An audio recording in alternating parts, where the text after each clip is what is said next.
एक समय की बात है। एक राजा था। राजा धर्म प्रिय, दानवीर और भगवान का भक्त कहलाने वाला।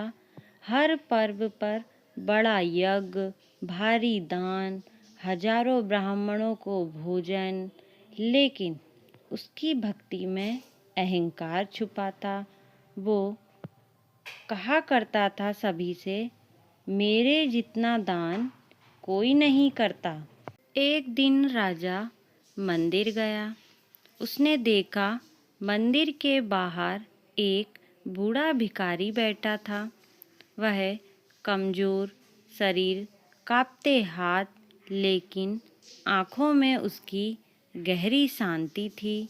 भिखारी बस इतना कह रहा था, हे प्रभु, आज की एक रोटी मिल जाए तो तेरा धन्यवाद। राजा ने मंदिर में जाते समय उसकी तरफ देखा, सुना, पर अनदेखा करते हुए वह आगे बढ़ गया। उसी रात राजा को सपना आया।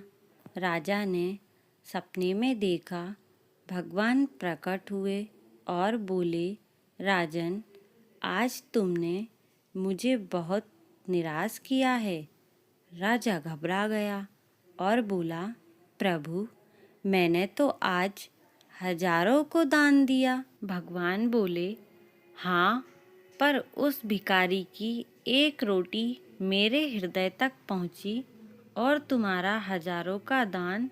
बस इतनी ही बात सुनते ही राजा की आंख खुल गई और पसीने से तरबतर हो गया। भगवान की यह बात सुनते ही राजा अगली सुबह दौड़ता हुआ मंदिर पहुंचा और उसने देखा कि कल वाला भिखारी उसी जगह बैठा हुआ था। राजा ने अपने हाथों से भोजन परोसा तो भिखारी यह सब देखकर रो पड़ा और भिखारी बोला, राजन, आज मेरी भूख नहीं, आज मेरी आत्मा तृप्त हो गई है। फिर क्या था? इतना कहकर जब भिखारी ने पहली रोटी तोड़ी तो राजा को महसूस हुआ जैसे उसका हृदय हल्का हो गया हो।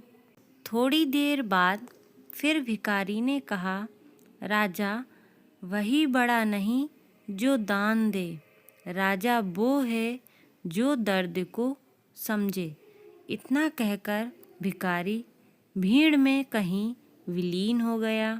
यह सब देखकर कई लोगों ने कहा, वो भिखारी कोई साधारण भिखारी नहीं था, वो स्वयं भगवान थे जो राजा की भक्ति परखने आए थे। उस दिन के बाद राजा ने दान नहीं बदला, बल्कि उसने अपना भाव बदल दिया था और अब वो हर भूखे में भगवान देखता था। और उसने अपने आप से कहा, भगवान को मात्रा नहीं, भाव चाहिए। एक रोटी प्रेम से दी जाए तो वो यज्ञ से बड़ी होती है। भक्ति में अहंकार आया तो भक्ति समाप्त हो जाती है। सेवा ही सच्ची पूजा होती है।